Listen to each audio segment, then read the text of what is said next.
mais para a questão da fenologia da planta e a performance com esses organismos, ou seja, criando essas larvas com diferentes tipos de recursos, quais deles vão conferir uma maior vantagem na sobrevivência e no desenvolvimento das lagartas.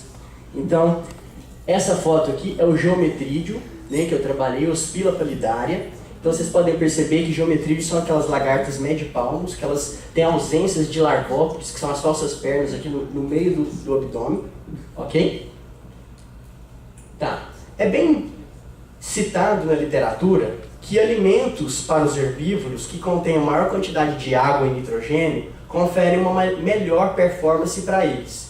É óbvio que a gente pode imaginar que um inseto que se alimenta de um alimento mais rico em nitrogênio, ele vai se desenvolver mais rapidamente e com isso ele vai ficar menos tempo exposto na planta hospedeira para possíveis inimigos naturais, por exemplo. Além disso, um inseto que se alimenta de um recurso mais rico, ele pode crescer, ele pode se desenvolver mais com um tamanho maior e na fase adulta produzir uma maior quantidade de ovos. Então ter uma maior prole influenciando diretamente seu fitness.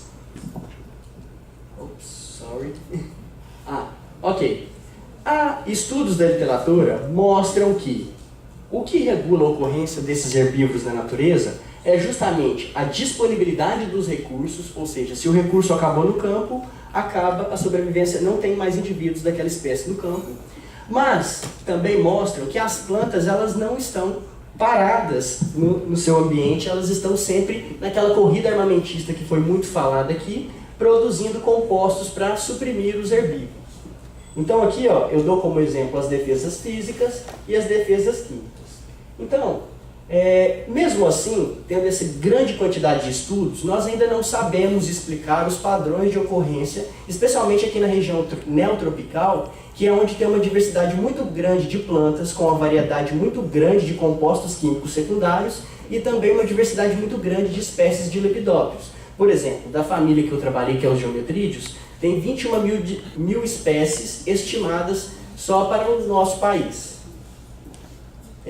E estudos que envolvam a performance, ou seja, criar essas larvas e avaliar o desenvolvimento delas com diferentes tipos de recurso, vão elucidar melhor o nosso entendimento de como que esses bichos ocorrem na natureza e o que influencia eles estarem na natureza naquele momento. Para ajudar a explicar melhor isso, a gente tem que entender também a flutuação temporal da planta, a questão da fenologia. Esse bicho, será que ele sincroniza a ocorrência dele no campo quando a planta tem uma maior quantidade de folhas jovens, de folhas maduras, de botões florais ou de flores? Então, o que é sabido também é que para os generalistas, a maior abundância é relacionada ao período do ano onde tem uma maior abundância de folhas jovens. Mas nós sabemos também que existem alguns insetos que eles podem mudar a dieta ao longo do desenvolvimento ontogenético. Então, larvas nos instares iniciais se alimentarem de folhas, mas depois, quando elas estão maiores, talvez porque o aparato bucal fica maior e, por exemplo, um botão floral como esse aqui é mais duro do que uma folha, ela consiga mudar a dieta nos últimos instares, ou seja, alimentando de folhas primeiro, segundo instar, terceiro, quarto e quinto de botões florais. A gente chama de florívulo facultativo, que ele muda a dieta ao longo do desenvolvimento. Então, há também na literatura estudos que mostram que as plantas da região tropical, elas têm essa coloração avermelhada devido à presença de antocianinas, que são compostos químicos os quais inibem a palatabilidade, eles reduzem a digestão ou a ingestão desses tecidos foliares pelos herbívoros. Então, nessa perspectiva, será que para um herbívoro especialista, essa folha avermelhada, que possivelmente tem compostos químicos, ela seria mais interessante, daria uma melhor performance para ele? Até agora eu estou ponhando nesse... Tá, de onde surgiu esse sistema? Então, durante a minha iniciação científica, eu fui trabalhar com essa planta aqui, que ninguém tinha coragem de trabalhar, porque é uma planta cheia de acúlios. Lembra um espinho, mas não faz fotossíntese? É um acúlio e é uma planta arbustiva, difícil de ser vista também, ela fica bem críptica no campo. E olhando para essa planta, eu encontrei o Geometrídeo Ospila palidaria, e aí, durante o meu mestrado, a gente resolveu fazer um estudo desse geometrídeo, porque não tinha nada da história de vida desse bicho, e nós fizemos um estudo sobre a história natural. Beleza, o que nós encontramos? Que esse bicho come tanto folha jovem, quanto folha madura, quanto botão floral e raramente frutos em desenvolvimento. Então um monte de perguntas começaram a surgir. Será porque qual desses recursos esse bicho tem uma melhor performance? Se for condizer com o que tem na literatura, ele vai ter uma melhor performance quando ele se alimenta no alimento mais rico em nitrogênio e água. Mas na literatura também mostra que são folhas jovens. Será que essas folhas jovens têm algum composto químico pela coloração? Então, as nossas principais hipóteses levantadas foram que a Hospila palidária tem um melhor recurso, uma melhor performance com um recurso mais rico, e que ela consegue completar seu desenvolvimento com uma dieta mista. A gente tinha visto também anteriormente no campo que as larvas se alimentam tanto de botões florais, principalmente nos últimos instares e na transição da estação seca para chuvosa, que é quando tem uma menor abundância de folhas maduras no campo.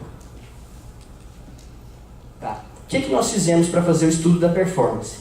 Pegamos 15 larvas recém-eclodidas e colocamos elas para serem criadas com folhas jovens, 15 delas com folhas maduras, 15 com botões florais e 15 com folhas maduras até o terceiro ínstar e botões florais no quarto e quinto ínstar, simulando o que ela faz na natureza.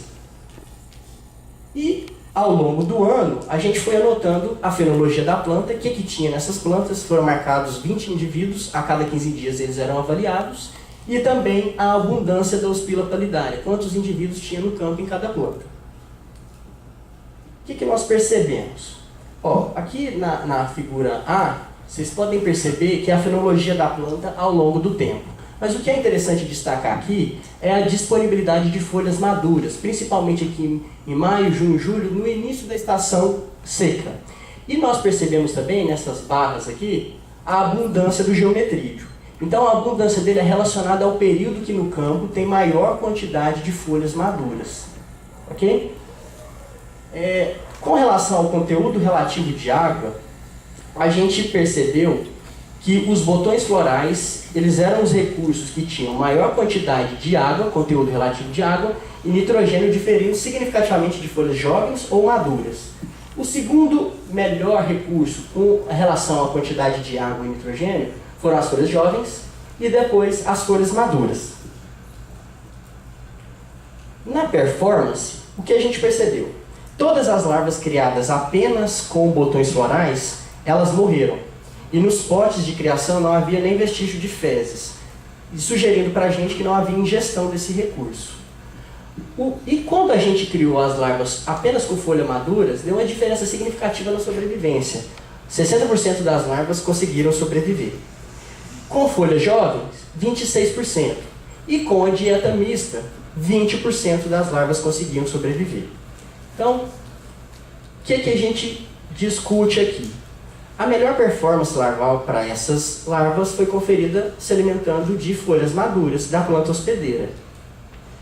E, embora os botões florais tenham maior quantidade de nitrogênio e água, esses botões florais apresentam uma maior dureza. E o aparato bucal dessas larvas, para vocês terem ideia, essas larvas, quando emergem, elas têm cerca de... o oveclode, perdão, tem cerca de 2 milímetros. Então o aparato bucal é muito pequeno e elas não conseguem manipular o recurso que é o botão floral, morrendo então. E nós discutimos nesse estudo a importância da fenologia, pois o bicho sincroniza o momento que ocorre no campo, a maior abundância é quando tem um recurso que ele tem uma melhor performance. Mas algumas larvas também conseguiram se alimentar de botões florais na transição da estação seca para chuvosa. Qual que é a justificativa para isso? No final da estação seca para chuvosa, as folhas maduras, que são preferidas por esse herbívoro, elas estão ressecadas, elas já estão amareladas. Então, possivelmente, a quantidade de nitrogênio e água diminui mais ainda. Então, larvas que conseguiram chegar até o terceiro, quarto instar, nesse momento mudam para os botões florais, porque é melhor eu me alimentar de um botão floral e chegar à fase adulta do que morrer na planta. Então, o botão floral ele é um recurso-chave ali na transição da estação seca e chuvosa e que mantém a população de Hospila palidária durante todo o ano, porque essa espécie ocorre ao longo de todo o ano. Ok? Então, a nossa primeira hipótese de que recursos com maior quantidade de nitrogênio e água seriam melhores foi rejeitada, E a nossa segunda hipótese, que o bicho consegue completar seu desenvolvimento usando 2 tipos de recurso, mudando ao longo do desenvolvimento, foi corroborada e é importante para explicar a ocorrência desse bicho no ano. Eu gostaria de agradecer à comissão organizadora do evento, a Melissa, minha filhotinha, que tem estimulado a gente a fazer essas pesquisas e que ela adora também estar sempre junto. A minha esposa Nayane pelo apoio, por entender disciplinas e o tempo todo que a gente fica correndo. O professor Kleber e a professora Maura, que sempre incentivaram desde a iniciação científica, muito obrigado. E aqui vai a UFO, o Instituto de Biologia, onde eu me formei, ao Laboratório de Ecologia Comportamental, a USP, o Clube de Caça e Pesca, onde a gente desenvolve esses trabalhos, ao Instituto de Agronomia, que eu não falei, que me ajudaram na análise do nitrogênio, e ao CNPq pelo financiamento. Faltou a Alexandra, minha ex-co-orientadora, e o Estevão, que ajudou muito nas estatísticas também. Então, é isso. Obrigado.